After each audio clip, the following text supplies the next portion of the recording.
আমি আজকে দেখো একাদশীতে কি রান্না করছি তোমাদেরকে সবার প্রথমে আমি দেখাচ্ছি। দেখো দেখো এই কাঁচা বাদাম ভেজে নিয়েছি।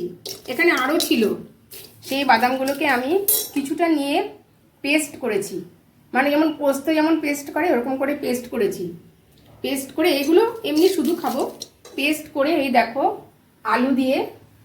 আলু দিয়ে রান্না করেছি। এই দেখো, এটা খেতে এত ভালো লাগে না, আমরা তো শুধু সবজি খাই, তাই এই আলুর মধ্যে যখন আলুটা ভাজা ভাজা হয়ে গেছে তখন এই আলুর মধ্যে এই বাদাম কাঁচা লঙ্কার পেস্টটা ঢেলে দিয়েছি।